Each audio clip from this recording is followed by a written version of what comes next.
So atong estudyohan ang hanay sa kalikupan sa mga probinsya sa riyon sa Davao.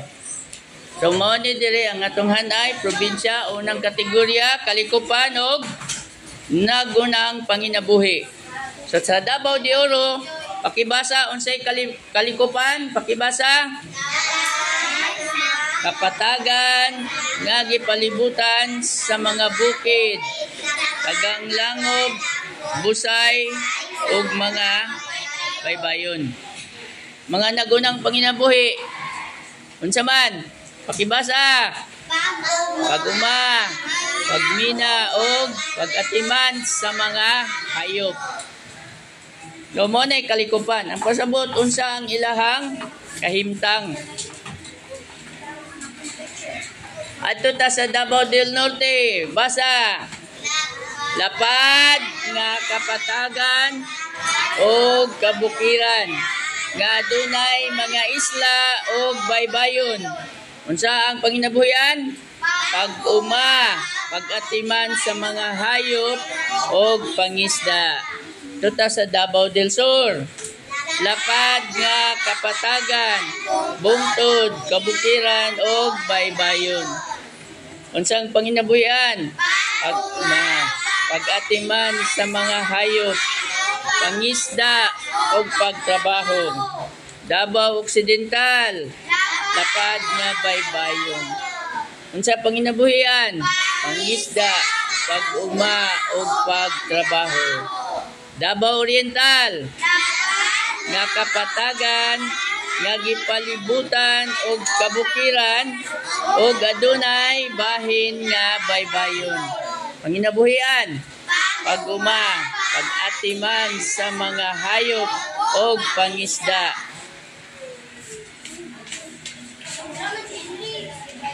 So tanaw nato ang mapa sa Davao Region. Tanawa ragod ng mga timailhan. Una tayo makita nga bungtod. Unsay hitsura sa bungtod? Unsay simbolo sa bungtod? Ingon ini ang simbolo sa bungtod. Sabtan? Mao nay simbolo sa bungtod. Sunod, bukid. Unsay simbolo sa bukid? Ana ang bukid oh. Ana. Sunod, unsay simbolo sa busay? Actually, mura lang na siya letter F. Dili gid na siya letter F. So, ingon ini ang dagway, no? Mahulog manggod na siya. Oh, mo na'y busay. Sunod, natay suba. So, ang suba, mura na siya gadagan, no? Ako na lang mag-drawing, murag di kay klaro dire. Ngunini ang dagan sa suba. Linya-linya. Okay? Gadagan ang tubig sa suba. Sunod, unsa ni? Kapatagan. Ang kapatagan, straight line lang na siya. Sama nini. Huwag makita ninyo na, monay, timailhan sa kapatagan. Sunod. Karagatan. Ang karagatan, nanay balud. Sa may tsura sa balud. 1, 2, 3. Ana siya. Balud, balud, balud pa more. Balud, balud, balud pa more. Balud, balud, balud. Balud, balud, balud pa more. Balud, balud pa more. O, diba? Balud. Daghan pating. Basta baludon. Sunod na simbolo sa talampas. Sa talampas, bukid na siya nga naay patag sa taas. Musaka ka, bungtod, bukid. Pagkabustas. Wow! Patag man sa taas. Ano sa'y tawag na ito, ani? Talampas. Dili na bulkano. Talampas. Talampas. Dili na bulkano, ha? Klaro kayo na, talampas na siya. Tanaw na to ang mapa, padako na to, be. Sa Davao City, dagantag bungtod. Sa Shrine, Matina. Di ba? Isikag to sa Shrine, Matina. Ano mo sakata dito ba? Bungtod. Unya sa Davao del Sur na din na pod ang bukid, dagan bukid kay dula na sa Mount Apo sa Davao del Sur. Sa Davao del Norte daghag patag. Ana, patag na. Unya sa Davao de Oro daghan patag nga apoy busay. Sa Davao Oriental naay suba. No? Naay daghan dagat sa Davao Region. No, karagatan. So daghan gyud tag mga isda diri. Ba? Di para sa Manila, ilang mga isda polluted kayo. Diri sa tuwan, naigikan sa Jinsan, naigikan sa Samal, barato-ratong isda. Mao nang nakanindot sa Davao Region. Unsa kay itong Davao Region? Food basket of the Philippines. Unsa kay nang food basket? Itang pinakadagag supply nga ginahatag sa tibuok Pilipinas sa gulay og prutas og isda. Daghang kayo ta diri og mga materyales o pagkaon. Okay. Atong suwayan pag-answer ni. Okay. Mag-answer ta. Number 1. Sulat din na balikan. Sulat balikan. Yes, balikan. Number 1. Basaha og sabta og maayo ang matag pangutana aron makatubag og tama. Nganong angay itanom ang humay ug mais sa kapatagan? A. Duol sa kahayag sa adlaw. B. Magian og mga sakyanan.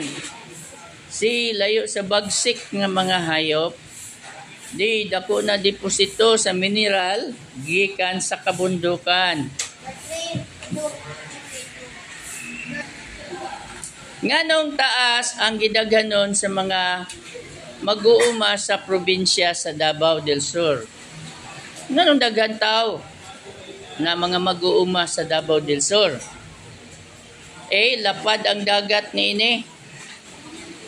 B. Daghang halapad nga kayutaan. C. Daghan masudlan nga trabaho. D. Daghan pagkaon ang pwedeng mapalit dinhi.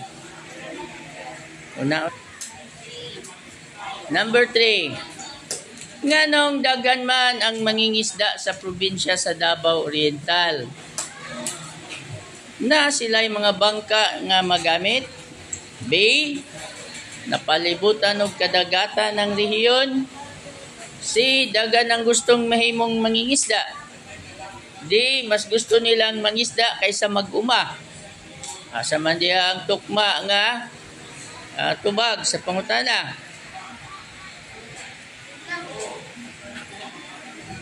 Number 4. Unsaon nimo pagpalambo ang yuta sa imong probinsya? A. Pagtuon og mayo, magtanom og mga kahoy, maghimo og compostate, padak-on ng mga bakhaw.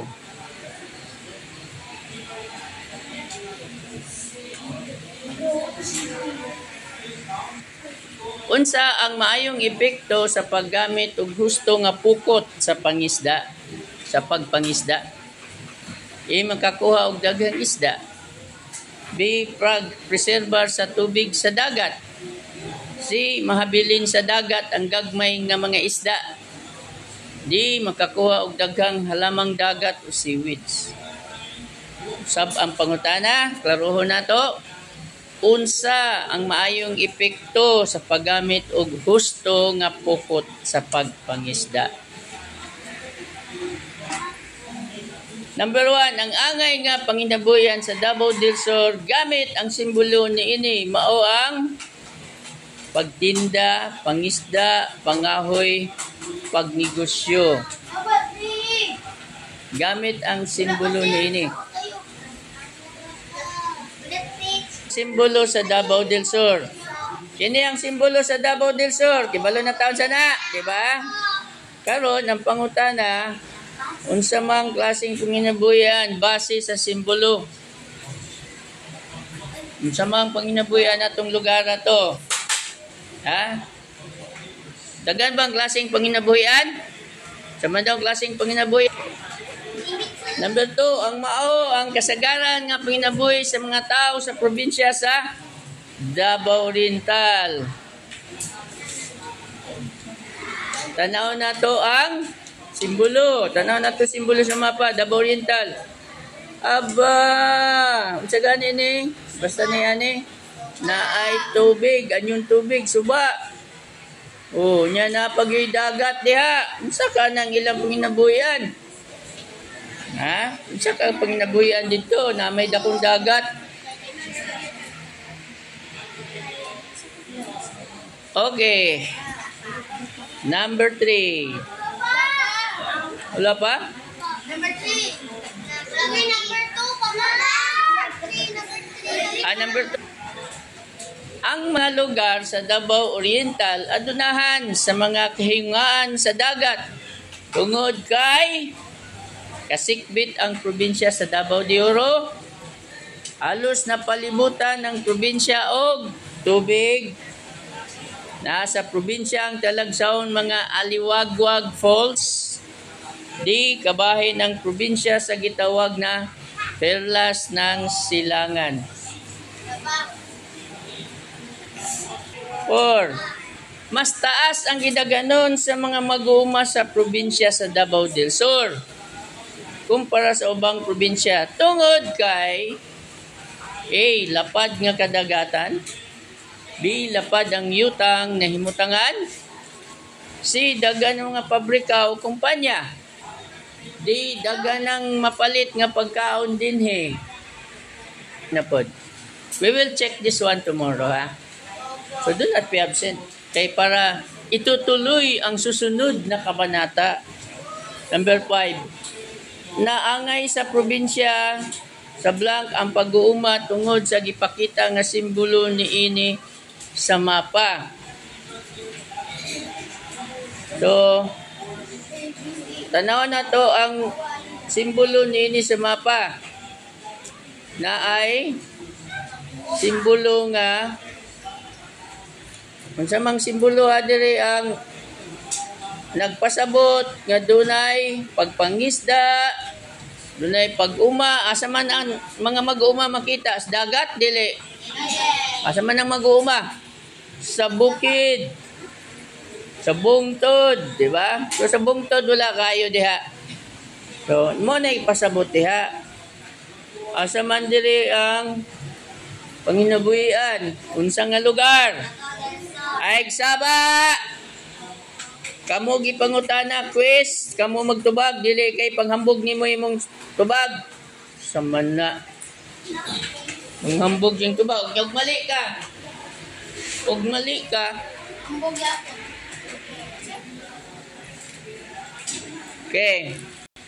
Ang mga probinsya sa mga riyon adunay talagsaon nga pisikal nga mga kinaiyahan. Ini nga mga kinaiya sa mga probinsya ug mga kasikbit nga probinsya adunay daghang pagkapareho og kalainan sumala sa ilang lokasyon, direksyon ug forma.